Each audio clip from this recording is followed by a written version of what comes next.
RL Location Automobile. Pour toutes vos locations de voitures et utilitaires en Guadeloupe, faites appel à RL Location Automobile. Avec RL Location Automobile, réservez en toute tranquillité 7 jours sur 7, 24 heures sur 24. RL Location vous propose une large gamme de voitures et d'utilitaires au meilleur prix sur le site internet www.rl-location.com. RL Location, c'est aussi l'assistance et la livraison. Pour tout renseignement, contactez-nous au 0590 10 66 87. RL Location Automobile, la location en toute simplicité. Guyane, actualité. 80 secondes s'est déroulé hier à l'Ancre, un exercice d'éloquence et de vulgarisation scientifique car les sujets de recherche peuvent parfois paraître difficiles et austères pour le grand public. On y revient en début de journal. Au programme également, nous parlerons de cette marque végétale locale. Une pépinière à Macourial a intégré. Cette marque garantit l'origine des végétaux issus de plantes sauvages collectées en milieu naturel. Et puis direction Saint-Laurent, année d'anniversaire pour le collège Eugénie Téléboué, 50 ans d'existence. Pour l'occasion, l'établissement scolaire a souhaité mettre en avant la vie et le parcours de la femme politique guyanaise qui a donné son nom au collège Saint-Laurentais. Enfin, Miss Guyane brille à Paris après avoir marqué les esprits durant le concours Miss France. La voilà qui réitère cette fois pour la Fashion Week avec un défilé pour le compte de la maison de haute couture Pierre Cardin. On y reviendra en fin de journal. Et votre invité ce matin, Victor? Alexandra Crété, la directrice de la revue Oyapoc. On va parler poésie ce matin puisque l'auteur vient de publier un livre. Ça s'appelle Par le regard de ces autres mal nés et c'est aux éditions Atlantique Déchaîné. On en parle tout à l'heure à 7h15. Voilà, vous avez le programme Radio Pays 7h, c'est le journal. Bienvenue à tous. Ensemble jusqu'à 9h comme tous les matins sur Radio Pays. Bienvenue à ceux qui viennent de nous rejoindre.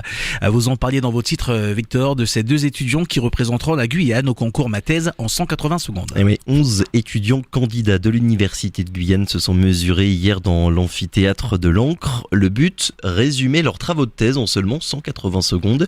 Devant un jury et un public, chacun devait faire appel à sa mémoire, son aisance, sa gestion du stress aussi pour espérer retenir l'attention. Pas de place pour le superflu quand il s'agit de résumer des années de recherche en 3 petites minutes seulement. Thibault Lafargue a remporté le prix du public.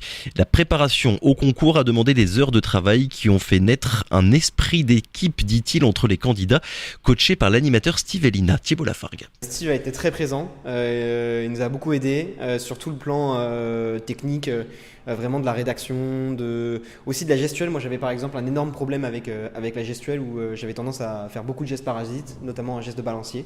Donc il m'a beaucoup aidé là-dessus. Caroline nous a beaucoup aidé à gérer le stress, même si je me suis quand même laissé avoir par le stress pendant ma présentation, comme on a pu le constater. Ce qui était génial, c'est l'entraide qu'il y avait entre nous, entre tous les candidats. On s'est tous poussés, on s'est tous donné des conseils, on s'est tous aidés, on s'est retrouvés en dehors des heures de cours pour travailler ensemble. Donc c'était vraiment super. Là, les gens ont vraiment joué le jeu et donné des conseils sincères, honnêtes, sans prendre en compte le fait qu'on allait être en compétition. Quitte à favoriser l'autre plutôt que soi, tant pis, on donnait des conseils et on aidait l'autre. Voilà, et les deux gagnants, Emmanuel Clerville et Thibault Lafargue, qu'on vient d'entendre, iront disputer les demi-finales du concours à Paris fin mars, puis s'ils sont retenus, la finale à Nice, ce sera au mois de juin. On parle également ce matin de l'octroi de mer, une taxe, et je cite, à bout de souffle selon la Cour des comptes. Un impôt qui doit être réformé en profondeur, a affirmé la Cour dans un rapport publié hier. L'institution financière estime que le système enferme les économies ultramarines dans un modèle peu porteur d'avenir et a émis 12 recommandations, dont le renforcement du contrôle et la réduction du nombre de taux. La Cour préconise également que les collectivités consacrent davantage cette ressource à l'investissement plutôt qu'aux dépenses de fonctionnement, comme c'est le cas aujourd'hui. En 2022, l'octroi de mer a généré 1,64 milliard d'euros de recettes pour les 5 DROM, Guadeloupe, Guyane, Martinique, Mayotte et La Réunion. L'agroforestière de Guyane, première entreprise ultramarine à rejoindre la marque végétale locale. Mais depuis l'an dernier, la pépinière de Macourial, l'agroforestière, a adopté cette marque végétale locale de l'OFB, l'Office français de la biodiversité. C'est la première entreprise d'outre-mer à intégrer ce réseau depuis son lancement en 2015. L'objectif de cette marque est d'avoir une traçabilité des végétaux locaux et sauvages collectés en milieu naturel. On la retrouve dans des commerces et marchés de vente de plantes et peut aussi s'adresser aux sites à revégétaliser, aux collectivités gestionnaires d'espaces naturels ou encore aux chantiers paysagistes des quartiers en construction, ce qui apporte une valeur éthique à ces nouveaux quartiers. C'est ce que nous explique Fanny Miss, la gérante de l'agroforestière. Dans notre catalogue, on a plus de 250 espèces, mais on en a 13 pour l'instant validées par la marque végétale locale, parce qu'il faut quand même pas mal de conditions pour remplir cette marque-là.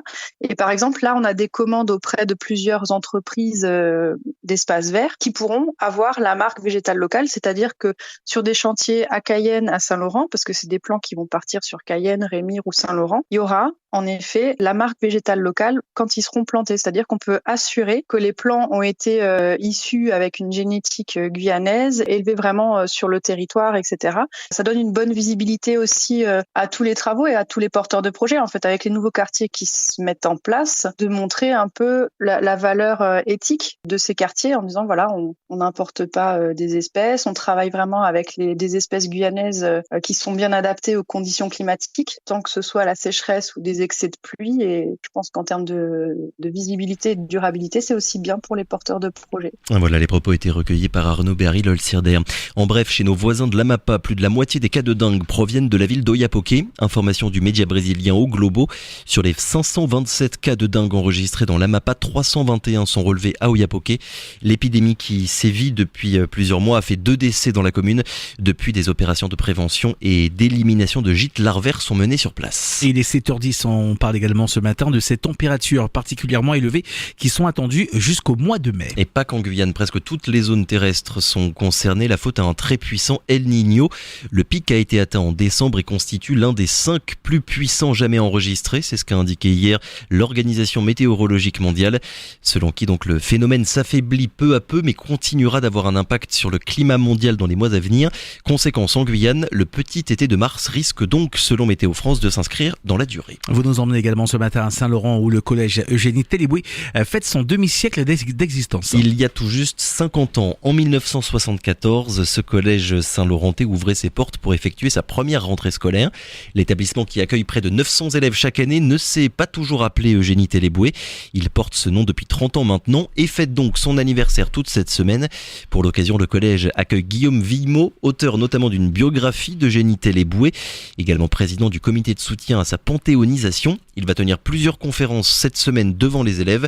La principale du collège, Catherine Macon-Macon, nous explique en quoi sa venue était importante pour l'établissement. Pour moi, en tout cas, c'était important d'inviter cet auteur parce que le collège porte le nom de cette combattante, donc Eugénie Téléboué, et que on a observé que les élèves en fait ne connaissent pas qui était cette dame. Très peu d'élèves en fait connaissent son histoire et connaissent son action, et donc c'est la raison pour laquelle j'ai tenu à mettre en place une résidence d'artistes pour qu'ils puissent justement présenter l'histoire de cette combattante aux élèves qui sont au collège Téléboué, qui est le seul établissement qui porte son nom dans toute la France.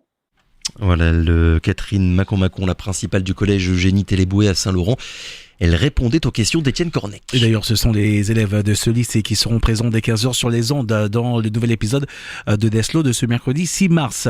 Plus de 25 kilos de cocaïne saisis à l'aéroport Félix Éboué. 25,6 kilos précisément saisis entre le 29 février et le 4 mars. Au total, 16 mules ont été interceptées à l'aéroport par la police aux frontières et la douane. La drogue, nous apprend la police nationale, était transportée sous forme de boulettes ou de plaques dissimulées dans les bagages. À noter d'ailleurs l'intervention hier de l'association Trop Violence qui est allée à l'aéroport pour faire signer sur place une pétition. Rendez-nous notre liberté. Tous les usagers de l'aéroport ne sont pas des mules. Plus de 1200 signatures ont pour l'instant été récoltées. La pétition est accessible sur le site change.org. 7h12, vous revenez également ce matin, Victor, sur cette panne mondiale hier pour Facebook, Messenger et Instagram. Oui, vous l'avez sans doute remarqué, impossible de vous connecter hier en milieu de journée pendant plus d'une heure. En cause, un problème technique selon le porte-parole du groupe Meta. Pas plus d'informations pour l'instant. WhatsApp en revanche n'a pas été concerné par la panne. On rappelle qu'en Guyane, Facebook compte 90 000 utilisateurs mensuels contre 86 000 pour Instagram. Oui, ça fait beaucoup de personnes et pour ceux qui ont paniqué hier, normalement les choses sont revenues à la normale. Vous nous parliez ce matin de Miss Guyane et qui est également première dauphine de Miss France qui a défilé pour la Fashion Week. Et Audrey Wensay et Eve Gilles, Miss France 2024, ont enflammé le podium du défilé automne-hiver 2024 de Pierre Cardin. Cardin. Une apparition très remarquée par le public. Auprès de professionnels, la reine de beauté guyanaise a fait ses débuts en tant que mannequin dans une robe bicolore signée Pierre Cardin. Écoutez sa réaction. Ça représente vraiment énormément de choses pour moi. C'est une expérience incroyable de pouvoir défiler à la Fashion Week de Paris, en plus avec une grande maison, Pierre Cardin. Donc je suis vraiment heureuse et très fière de tout ce qu'on a pu accomplir avec le comité Miss Gun pour pouvoir en arriver là. C'est vrai que c'est impressionnant de voir tellement de personnes venir d'horizons différents, parler tellement de langues différentes et que toutes ces personnes en fait s'unissent et soient en harmonie pour pouvoir défiler pour la maison. Vraiment c'est génial et j'aime beaucoup ça, cet aspect où on se retrouve parce qu'on a une passion commune et qu'on se retrouve par rapport à ça. Et là je découvre le monde de la mode. J'avais déjà défilé pour la Gun Fashion Week, mais c'est vrai que là c'est un autre level et c'est juste vraiment j'ai même pas les mots pour décrire tout ce que je vis actuellement. Je suis vraiment reconnaissante et j'aime beaucoup ce milieu et je pense et j'espère pouvoir revenir l'année prochaine ou même pour la prochaine Fashion Week. Voilà, Audrey Wensay au micro de Gilles Vernet. L'interview complète est à retrouver sur nos réseaux sociaux, Kylian. On a fait le tour. Il manque Haïti, où l'actualité est malheureusement encore dramatique, puisque hier, nous l'avons appris, des gangs ont attaqué l'académie de police de Port-au-Prince. Ouais, mais depuis plusieurs jours, des bandes armées s'en prennent à des sites stratégiques de la capitale haïtienne. Avant-hier, la police et l'armée avaient déjà repoussé une attaque lancée contre l'aéroport international Toussaint-Louverture. Le Conseil de sécurité de l'ONU se réunira aujourd'hui à huis clos sur le sujet. Depuis la semaine dernière et face à cette nouvelle escalade de violence, quelques 15 000 personnes ont fui leur domicile à Port-au-Prince. O-News Radio sur outremernews.fr.